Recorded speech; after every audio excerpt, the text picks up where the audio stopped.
Polda periksa mantan PLT Ketua Sinode Gemim, Yani Rende.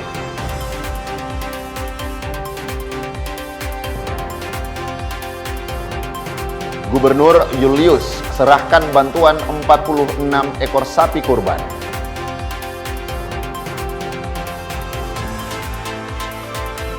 Gubernur lantik John Marentek, Kepala BKD Sulut.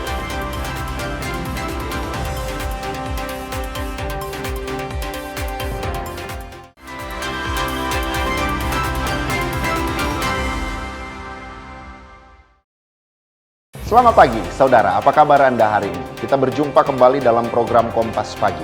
Selain 3 sorotan tadi, Anda juga bisa menikmati beragam informasi menarik lainnya yang dihimpun tim redaksi Kompas TV.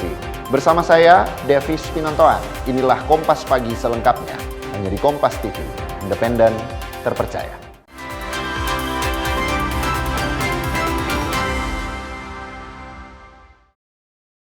Kita ke info yang pertama, saudara. Mantan pelaksana tugas Ketua Sinode Gemim Pendeta Yani Rende kembali menjalani pemeriksaan oleh penyidik di Treskrimum Polda Sulawesi Utara pada Senin pagi.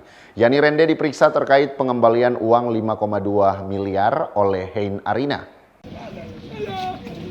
Kasus dugaan penggelapan pengembalian uang 5,2 miliar dari pendeta Hein Arina saat ini terus bergulir di penyidik Subdit Kamnek di Reskrimum Polda Sulawesi Utara. Pada Senin pagi, mantan pelaksana tugas Ketua Sinode Gemim, Yani Rende, menjalani pemeriksaan di Polda Sulut sebagai saksi.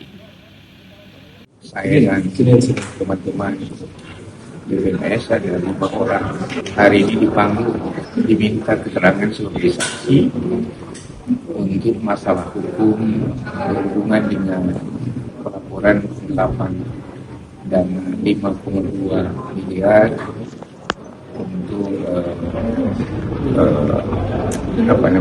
untuk mengganti kerugian negara yang sudah diterima oleh negara. Jadi hari ini tinggal kelengkapan berkas untuk masuk kepada tahap. Sementara itu, Modi Manopo selaku pelapor bilang saat ini dirinya hadir untuk kelengkapan berkas di tahap penyidikan. Saat ini pemanggilan untuk kasus 5,2. Nah, hari ini panggilannya dalam rangka penyidikan, sehingga saya juga secara resmi didampingi oleh para penasihat hukum saya. Untuk aspek-aspek hukum nanti dijelaskan. Nah, yang saya ingin sampaikan bahwa memang bagi saya sebagai jemaat tentunya berharap ini persoalan ini bukan untuk menjadi sesuatu yang besar, malah tambah merusak ini gereja, tetapi ini upaya hukum kami lakukan sebenarnya untuk bagaimana supaya Gemim menjadi gereja yang lebih baik. Setelah persidangan hibah kemarin, harusnya Gemim lebih waspada, mawas diri, dan melakukan pembenahan besar-besaran. Diketahui selain kasus dugaan penggelapan dana 5,2 miliar, Yani Rende juga sudah ditetapkan tersangka dalam kasus dugaan pemalsuan surat. Jimmy Dapar, Kompas TV Manado, Sulawesi Utara. Berita lainnya, tim pencarian dan pertolongan atau Basarnas Manado berhasil mengevakuasi 16 nelayan dari KM Anaya yang mengalami kebocoran lambung kapal di perairan Sitaro pada Senin pagi. Dia sudah mulai. Kapal motor Anaya yang berlayar dari perairan Maluku menuju Kota Bitung diterjang gelombang dan cuaca buruk hingga alami kebocoran. Kecelakaan kapal ikan tersebut terjadi di wilayah perairan Biaro, Kabupaten Kepulauan Sitaro pada Senin 25 Mei 2026 setelah lambung kanan kapal robek dan pecah yang mengakibatkan kebocoran hingga ke kamar mesin. Menerima laporan kecelakaan tersebut, kantor SAR Manado memberangkatkan tim rescue dan ABK KN SAR jenis Rigid Buoyant Boat atau RBB untuk melaksanakan operasi SAR. Tim SAR gabungan tiba di lokasi kejadian dan menemukan seluruh ABK yang berjumlah 16 orang masih berada di atas perahu kecil yang mengalami kebocoran.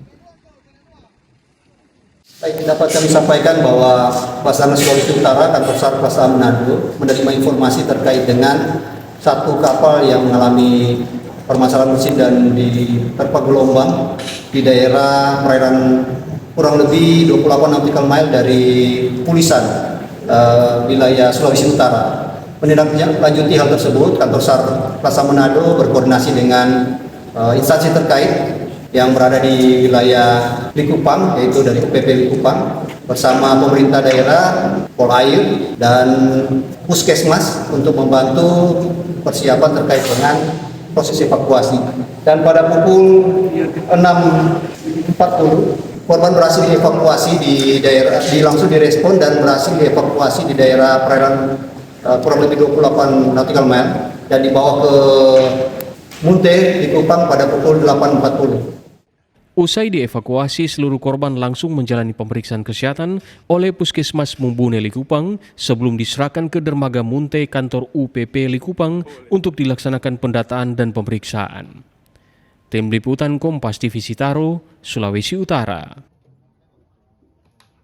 Info berikutnya, Saudara, sebanyak 2 rumah di Jalan Pramuka, Sario, Kota Manado hangus terbakar pada Minggu 24 Mei 2026. 7 unit mobil pemadam dikerahkan untuk memadamkan api. Kobaran api dengan cepat menghanguskan 2 rumah di Jalan Pramuka, Kelurahan Sario, Kota Manado pada Minggu siang. Api pertama kali terlihat dari bagian belakang rumah salah seorang warga dan dengan lekas membesar karena tiupan angin.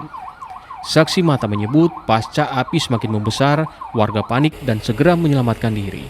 Sementara barang berharga lainnya hangus karena tidak sempat diselamatkan. Guna memadamkan api, sebanyak 7 unit dikerahkan oleh pemadam kebakaran Kota Manado. Oh, cepat sekali itu api. Jadi kita boleh selamatkan cuma tapi berkas untuk adik, lain-lain selesai. Ada berapa orang tinggal di rumah, Om? Kalau kita di ada 4. Om, Kita tapi adik, keamanan sih.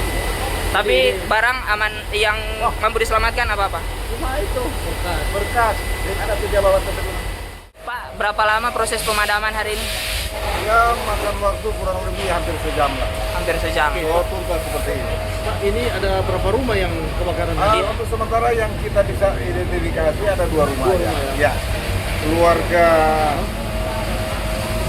Arnold Matialus Nie dan keluarga Temutuan Tirayo. Ya. Nah, ada korban kah, Pak? Sejauh ini yang kita dapatkan tidak ada korban. Tak ada korban jiwa dalam peristiwa ini, namun kerugian diperkirakan ratusan juta rupiah. Swingli Manderes, Kompas TV Manado, Sulawesi Utara. Saudara, bandar narkoba jenis sabu jaringan internasional ditangkap Polrestabes Makassar. 7 orang merupakan bandar lintas provinsi yang terhubung ke jaringan internasional Malaysia yang ditangkap dengan barang bukti 6 kg sabu. Ketujuh bandar narkoba jenis sabu ini adalah bandar narkoba lintas provinsi yang terhubung dengan jaringan internasional Malaysia-Indonesia. Para tersangka ditangkap dari beberapa lokasi, diantaranya Jakarta, Makassar, dan Pekanbaru. Penangkapan ini adalah hasil pengembangan penangkapan satu pengedar di wilayah Kecamatan Panakukang, Kota Makassar. Dalam penangkapan ini, polisi juga menyita barang bukti berupa 6 kg narkoba jenis sabu yang diselundupkan dari Malaysia ke Indonesia melalui jalur laut. Dari keterangan polisi, 2 orang diantaranya adalah warga negara Malaysia. Selain itu, polisi juga kini memburu 2 orang warga negara Indonesia yang saat ini menetap di Malaysia. Jadi setelah dilakukan pemeriksaan terhadap terduga pelaku ini yang diamankan, menjelaskan bahwa cairan sintetis ini dia campurkan ke cairan liquid untuk vape. Dia campurkan cairan sintetis tersebut, selanjutnya kemudian untuk dijual kembali kepada para pengguna cairan vape itu. Yang dimana istilah untuk di Makassar ini istilahnya itu pacok. Yang mana terduga pelaku juga ini menjelaskan bahwa dia menjual secara online maupun offline. Adapun dengan cara menjual secara online itu dengan terduga pelaku ini memiliki akun medsos Instagram yang mana digunakan untuk melakukan jual beli narkotika ini, jenis cairan ini dengan sistem tempel. Adapun dengan cara offline yaitu dengan secara langsung face to face dengan terduga pelaku ini. Para tersangka dijerat dengan pasal 114 ayat 2 junto pasal 132 ayat 1 Undang-Undang Nomor 35 Tahun 2009 tentang narkotika serta pasal 609 ayat 2 huruf A Undang-Undang Nomor 1 Tahun 2023 tentang Kitab Undang-Undang Hukum Pidana dengan ancaman hukuman minimal 6 tahun penjara hingga pidana mati. Nila Rustam, Kompas TV Makassar, Sulawesi Selatan. Saudara, 5 orang pendaki gunung tersambar petir saat sedang bersuah foto di puncak Gunung Monrolo, Kabupaten Maros, Sulawesi Selatan. Insiden ini menewaskan 1 orang pendaki, sementara 4 orang lainnya selamat dan mengalami luka-luka. Inilah visual tim SAR gabungan melakukan evakuasi terhadap korban tewas akibat tersambar petir di puncak Gunung Monrolo, Kecamatan Tompo Bulu, Kabupaten Maros. Korban dievakuasi Senin pagi oleh tim SAR gabungan dari puncak gunung ke perkampungan warga selama lebih dari 3 jam lamanya sebelum akhirnya dibawa ke puskesmas. Medan gunung yang terjal dan berbatu membuat proses evakuasi berlangsung sulit. Di beberapa titik petugas bahkan harus menggunakan tali untuk menurunkan korban. Peristiwa 5 orang pendaki gunung tersambar petir terjadi pada hari Minggu sore. Basarnas Makassar bersama tim SAR gabungan berhasil mengevakuasi korban pendakian tersambar petir di puncak Gunung Monrolo, Desa Bonto Manurung, Kecamatan Tompo Bulu, Kabupaten Maros, Provinsi Sulawesi Selatan pada tanggal 25 Mei 2026. Informasi musibah ini pertama kali diterima Basarnas Makassar pada hari Minggu kemarin pukul 20:28 local time. Terdapat 5 orang pendaki yang terkena sambaran petir di puncak Gunung Monrolo. 4 orang dinyatakan selamat, sementara 1 orang meninggal dunia atas nama Fauzan. Peristiwa naas tersebut diperkirakan terjadi pada pukul 17.20 WITA hari Minggu kemarin. Saat itu para korban tengah melakukan pendakian ketika cuaca tiba-tiba berubah hujan. Korban tewas bernama Fauzan berusia 25 tahun, warga Kecamatan Simbang, Kabupaten Maros. Sementara itu 4 rekan korban berhasil selamat dalam insiden ini. Namun beberapa di antaranya mengalami luka bakar dan rasa trauma hingga harus mendapatkan perawatan medis. Aziz Hamid, Kompas TV Maros, Sulawesi Selatan. Gubernur Julius serahkan bantuan 46 ekor sapi kurban akan didistribusikan saat Idul Adha.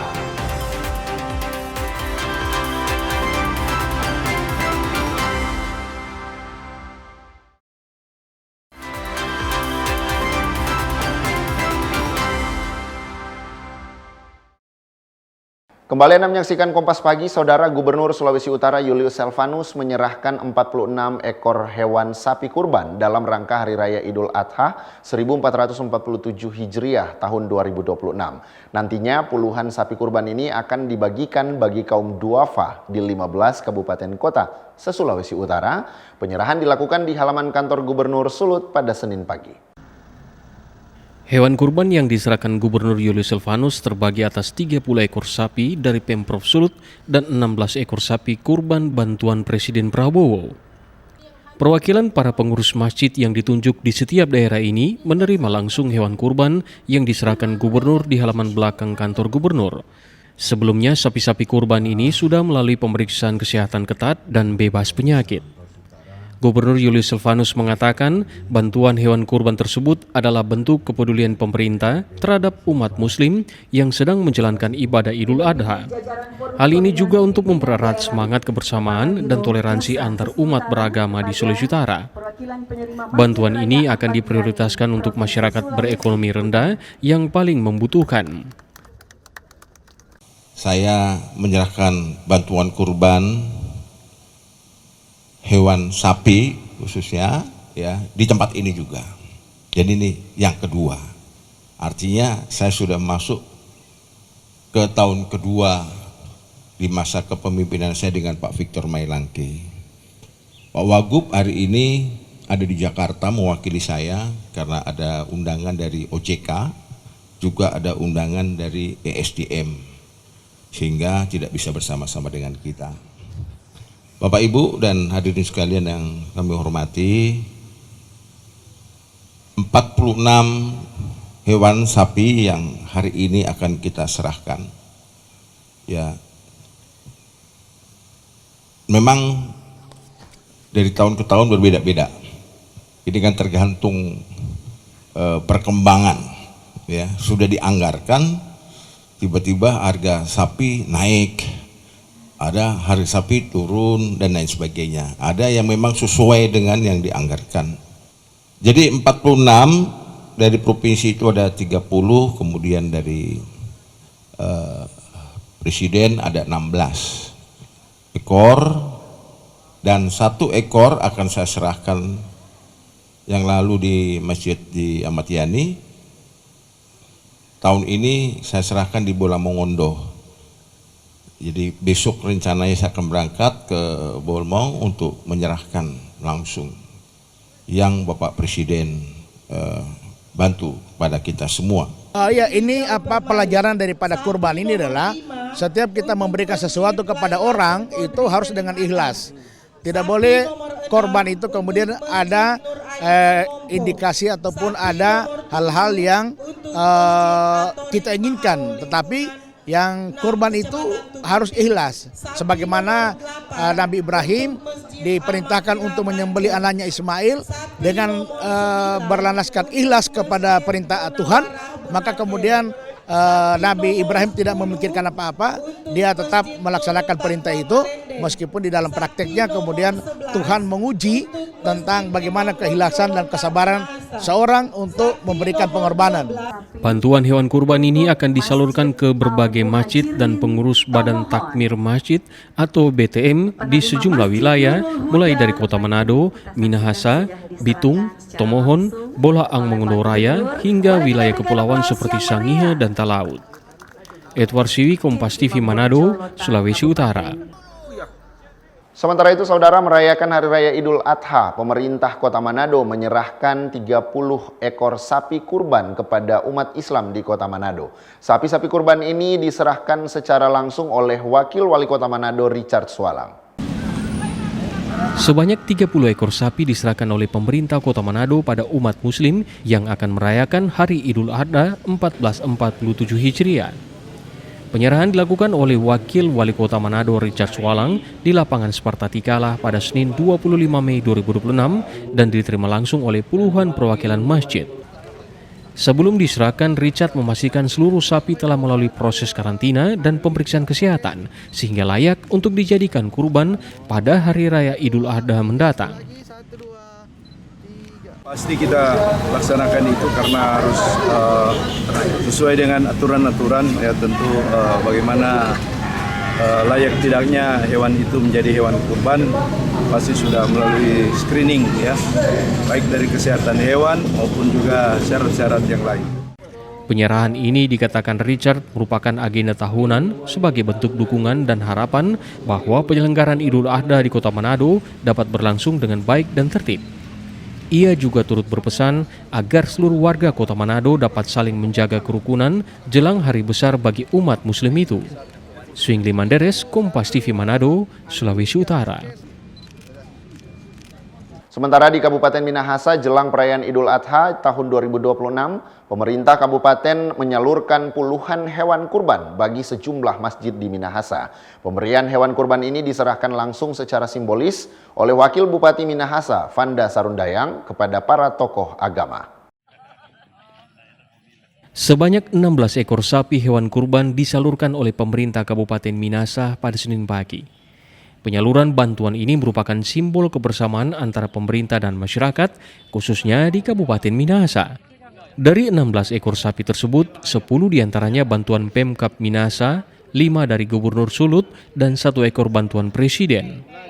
Setiap tahun tentu ada peningkatan, dan selain tentu lewat pos anggaran dari pemerintah Kabupaten Minahasa, kami juga bermohon ke provinsi dan ada 5 hewan kurban dari provinsi dan ada 1 hewan kurban dengan bobot 1.005 kg tadi 1.050 yang diberikan di Pineleng.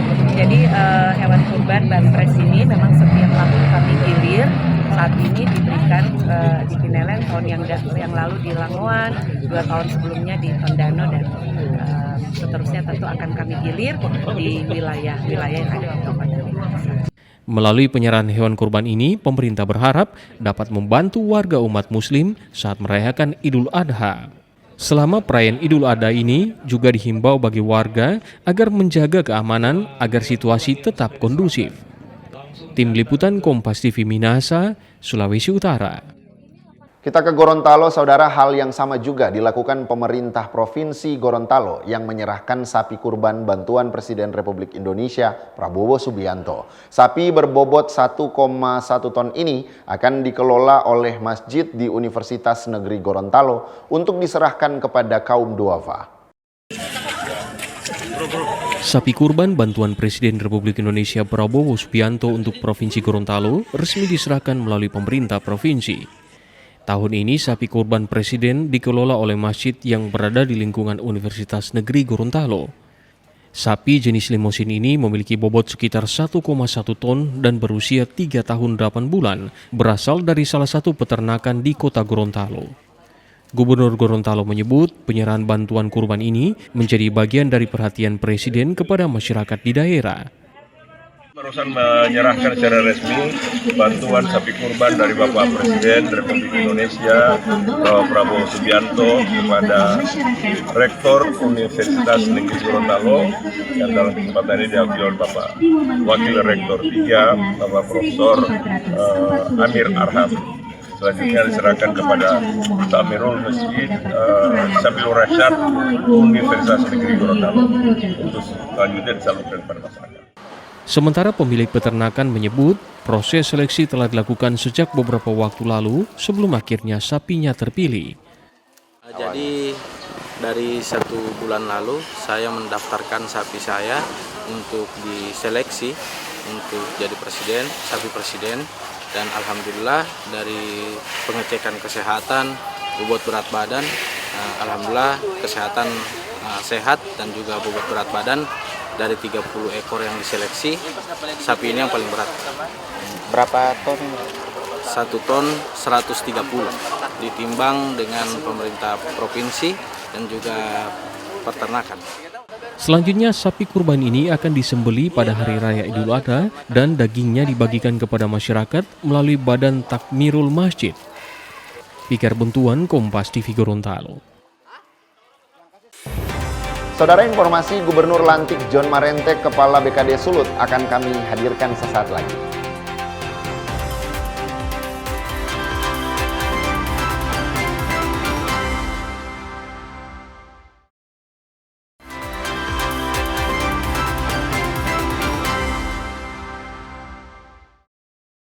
Terima kasih Anda masih bersama kami di Kompas Pagi. Saudara, Gubernur Sulawesi Utara Julius Selvanus melantik John Marentek sebagai Kepala Badan Kepegawaian Daerah definitif yang baru. Pelantikan berlangsung di Wisma Bumi Beringin pada Senin siang. Pengambilan sumpah jabatan pimpinan tertinggi Pratama Kepala Badan Kepegawaian Daerah BKD Provinsi Sulawesi Utara yang baru oleh Gubernur Julius Selvanus ini dilakukan kepada John Ismail Marentek sebagai Kaban BKD Sulut definitif. Pelantikan ini sekaligus menjadi sinyal percepatan penataan birokrasi di lingkungan Pemprov Sulut. Hal ini ditegaskan Gubernur Julius Selvanus dalam sambutannya di hadapan pejabat Kaban BKD Sulut, Sekprov Sulut, dan pejabat eselon 2 di lingkungan Pemprov Sulut.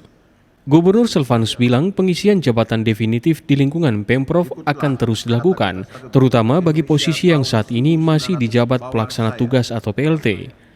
Gubernur berharap pimpinan harus memiliki mentalitas pelayanan bagi aparatur sipil negara, di mana seorang pemimpin harus berilmu padi yang semakin berisi semakin merunduk. Jadi saya mewakili Bapak Presiden di sini, maka kita sepakatilah untuk seperti ini. Bisa ya? Tour of area, tour of duty di dalam pemerintahan itu hal yang biasa. Ya. Jadi jangan itu menjadi surprise, seolah-olah enggak. Semuanya ada masanya. Ya, ada masa, ada orangnya, setiap orang ada masanya. Ya, jadi jangan, saya nanti, sudahlah, bekerja aja lah, ya, bekerja aja, kemudian biarkan Tuhan yang memimpin saya untuk menilai kalian. Sekali lagi, dalam perpindahan jabatan, pergantian jabatan, jangan ada dendam sama pemimpinmu. Ya, pemimpinmu ingin memberikan yang terbaik buatmu untuk bersama-sama bagaimana memikirkan dan berbuat untuk Sulawesi Utara. Gubernur Julius juga memastikan evaluasi kinerja akan dilakukan secara berkala terhadap seluruh pejabat di lingkungan Pemprov Sulut, di mana pejabat eselon 2 dituntut untuk mampu berkreasi dan berinovasi serta berintegritas tinggi. Edward Siwi, Kompas TV Manado, Sulawesi Utara. Berita lainnya, Saudara, pemerintah Kota Manado kembali melantik pejabat administrator dan pengawas pada Senin 25 Mei 2026. Wakil Wali Kota Manado menyebut pelantikan tersebut menjadi komitmen pemerintah Kota Manado untuk memberikan pelayanan yang lebih baik kepada masyarakat. Sebanyak 14 pejabat lingkungan pemerintah Kota Manado resmi dilantik pada Senin kemarin. Pelantikan yang dipimpin oleh Wakil Wali Kota Manado Richard Swalang berlangsung dengan tertib di Gedung Serbaguna Kantor Wali Kota Manado. Pelantikan ini guna mengisi sejumlah posisi strategis seperti Kepala Bidang Hukum, Kepala Unit Pelaksana Teknis Pengelolaan Sampah, hingga jabatan lainnya di tingkat kecamatan dan kelurahan. Dengan adanya pelantikan ini, Wakil Wali Kota Manado berharap pelayanan publik akan semakin berkualitas dan memberikan rasa puas bagi masyarakat. Beberapa kawan-kawan yang dilantik di wilayah, ya, di kelurahan maupun di kecamatan, lalu juga ada di dinas, dan juga salah satu kepala bagian, yaitu kepala bagian hukum. Ini kan jabatan-jabatan ini cukup strategis, jadi saya pikir kita harus menempatkan orang-orang yang tepat, dan hari ini mereka sudah dilantik. Saya berharap pilihan kita pada mereka tidak salah. Richard menekankan agar seluruh pejabat yang baru saja dilantik harus mampu menunjukkan kinerja yang optimal sesuai dengan arahan pemerintah Kota Manado. Swingli Manderes, Kompas TV Manado, Sulawesi Utara.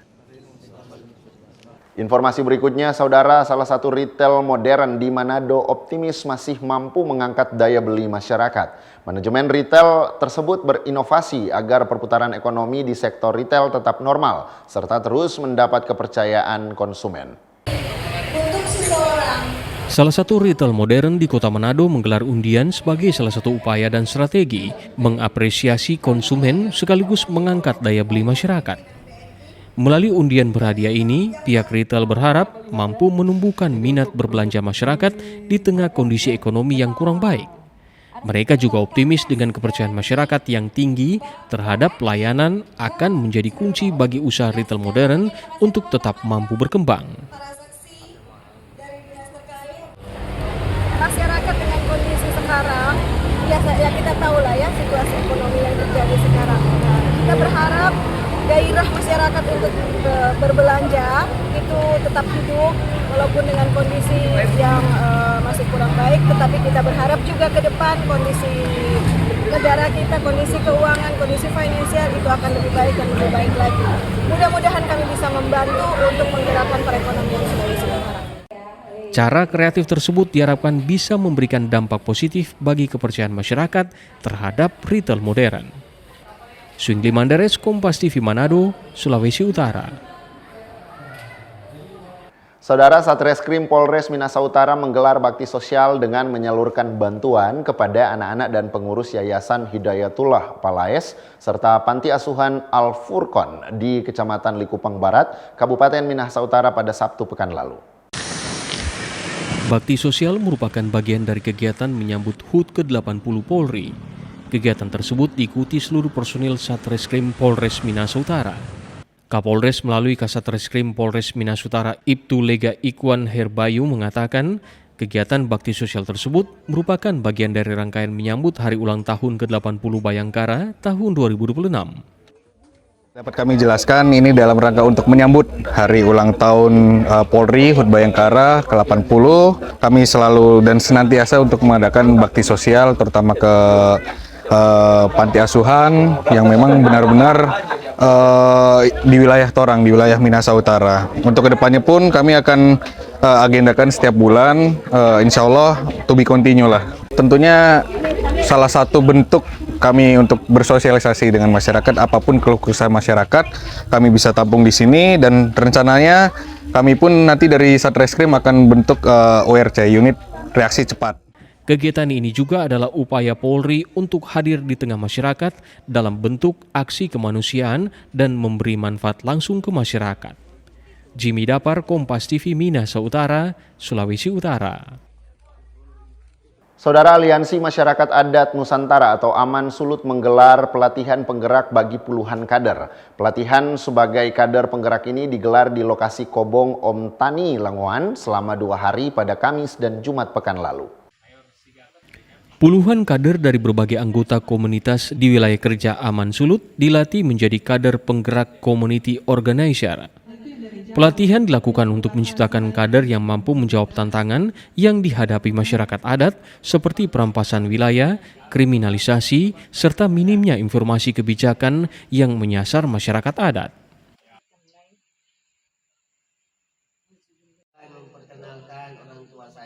Aman Sulut terus berkomitmen dalam menjaga keseimbangan alam dan kelestarian budaya. Melalui pelatihan ini diharapkan para kader penggerak dapat meningkatkan kapasitas untuk memahami berbagai isu masyarakat adat dan mampu merorganisir berbagai persoalan dan tantangan yang dihadapi masyarakat adat di komunitasnya. Tim Liputan Kompas TV Minahasa, Sulawesi Utara. Saudara, jangan kemana-mana, usai jedah kami akan hadirkan sorotan haji, diantaranya Menteri Haji pantau pergerakan jemaah ke Arafah.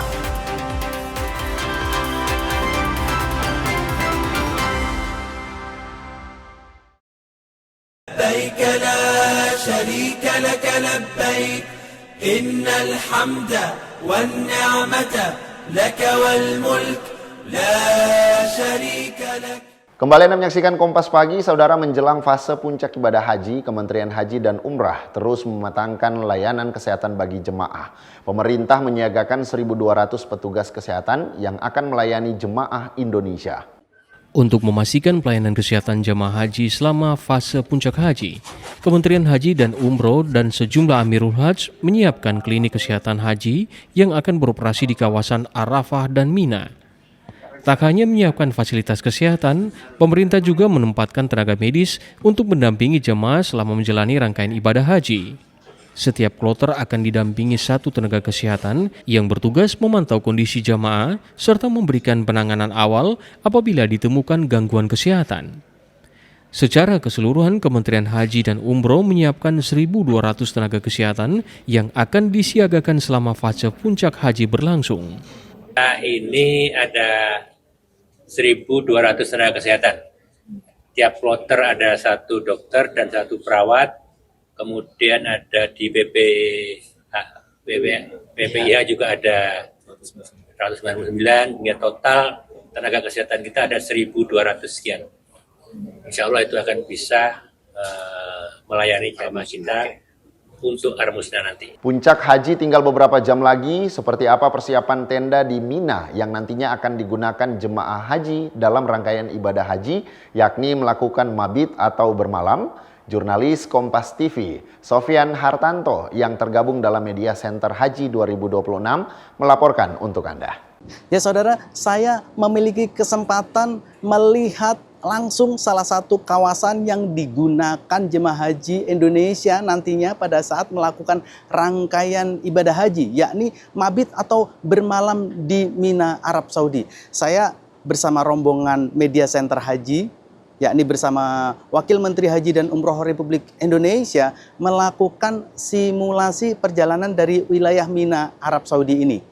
Simulasi ini bertujuan mengukur sejauh mana luasan kawasan Mina ini. Ini juga dimaksudkan sebagai gambaran nantinya jemaah haji harus berjalan belasan bahkan puluhan kilometer di kawasan ini untuk melakukan rangkaian ibadah haji di sini. Rombongan juga mengecek kesiapan tenda penginapan bagi jemaah haji Indonesia.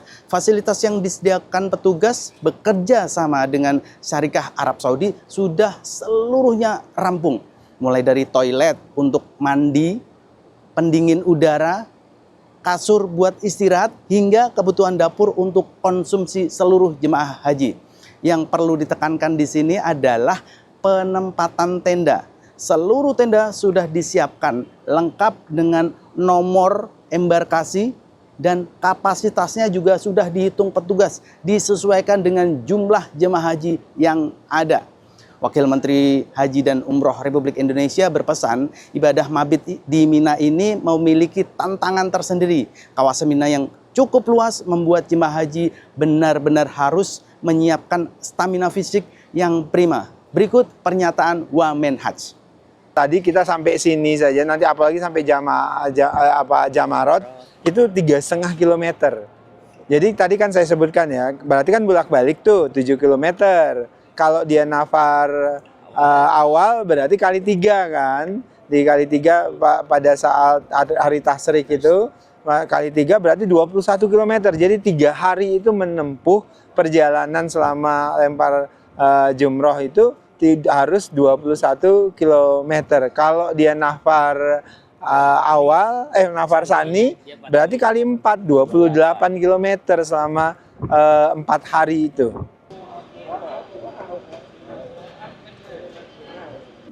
Ya saudara, tadi saya membersamai rombongan Wakil Menteri Haji dan Umroh Republik Indonesia. Kami mencoba menyimulasikan bagaimana luasan dari Mina ini dan fasilitasnya. Ternyata Mina memang sangat luas, jadi jemaah haji diimbau untuk terus menyiapkan stamina dan fisik agar nanti bisa menjalankan rangkaian ibadah haji waktu di Mina ini dengan baik.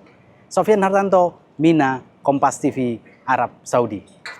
Berita lainnya, saudara, jumlah jemaah haji sakit yang dirawat di Klinik Kesehatan Haji Indonesia di Mekah, Arab Saudi menurun. Penurunan ini seiring ketatnya pemeriksaan kondisi kesehatan jemaah sejak di tanah air. Jumlah jemaah haji yang dirawat di Klinik Kesehatan Haji Indonesia atau KKHI Mekah, Arab Saudi menurun, termasuk jemaah meninggal dunia. Dalam periode yang sama, tahun ini jumlah jemaah wafat turun, yakni 70 jemaah. Sedangkan tahun lalu berjumlah 150 orang. Kondisi ini seiring ketatnya pemeriksaan kesehatan tiap jemaah sebelum keberangkatan ke Tanah Suci. Sementara itu, tahun ini sebanyak 1.200 tenaga kesehatan disiagakan dalam melayani jemaah haji di Tanah Suci. Terdapat 1 dokter dan 1 perawat di tiap kloter jemaah. Hari ini kita dari tim Agung Haji memang sengaja datang ke KKHI, Klinik Kesehatan Haji Indonesia, untuk memastikan kesiapan teman-teman dari KKHI, bagaimana pelayanannya selama musim haji yang sudah pulang 1 bulan ini, dan terutama persiapan untuk Arafah nanti. Memang banyak beberapa kendala-kendala terkait dengan regulasi yang berlaku di sini, tapi teman-teman di sini berusaha menyesuaikan diri bagaimana tetap mematuhi regulasi tapi tetap bisa memberikan pelayanan kepada jamaah haji kita. Mudah-mudahan nanti ke depan bisa lebih baiknya. Untuk pelayanan kesehatan selama di Arusna gimana Pak nantinya? Kita ada klinik-klinik di sana untuk pelayanan-pelayanan darurat, tapi tetap kerjasama dengan rumah sakit pemerintah di sini atau rumah sakit yang Saudi pada tahap tertentu harus segera dikirim ke rumah sakit. Guna memastikan kondisi jamaah, tiap pos Armusna disiapkan tenda khusus untuk Klinik Kesehatan Haji Indonesia untuk menangani jamaah. Jian Novita, Kompas TV Mekah, Arab Saudi. Saudara Menteri Haji dan Umrah Muhammad Irfan Yusuf memantau langsung proses pergerakan jemaah haji Indonesia dari Mekah ke Arafah. Menhaj melepas langsung keberangkatan jamaah haji Indonesia dari Hotel Mekah menuju ke Arafah Senin pagi. Dalam tinjauannya, Menhaj ingin memastikan jamaah diberangkatkan ke Arafah sesuai jadwal yang telah ditentukan. Menhaj menyebut persiapan dari Arafah untuk menyambut kedatangan jamaah haji Indonesia sudah hampir 100% rampung. Seluruh jamaah dipastikan akan mendapat tenda dan makanan selama di Arafah. Menhaj menghimbau jemaah untuk tidak banyak beraktivitas di luar tenda demi menjaga kondisi kesehatan selama puncak haji. Hari ini saya ingin melihat persiapan atau keberangkatan dari jamaah haji. Persiapan di Arafah insya Allah hampir 100% lah, mungkin 99%, mungkin kurang dikit-dikit, tapi saya ingin memastikan yang berangkatan di sini bisa memang benar-benar, ini agak terlambat dikit nih, jam 7.18, tapi rombongan pertama udah jam 7 ya tadi ya. Ya alhamdulillah sesuai schedule. Mudah-mudahan semua rombongan berjalan sesuai schedule. Tentu kita makan pasti ada, tenda kita pastikan semua dapat tenda. Kita kemarin sudah menghitung manual kasur dan jumlah untuk memastikan bahwa semua jamaah dapat kasur, dapat tenda. Kemudian makan sudah pasti karena sudah paket dari Masair. Jadi insya Allah semua dapat. Tapi kita harapkan di sana jamaah jangan banyak jalan-jalan keluar. Panas. Itu berbahaya bagi kesehatan kami sendiri. Lebih baik di dalam tenda berdoa, berzikir, apapun yang bisa dilakukan.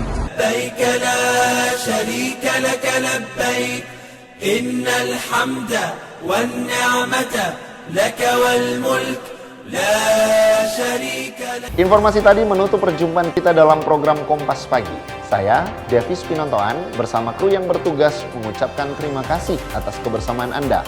Tetap saksikan rangkaian program berita di Kompas TV. Independen, terpercaya.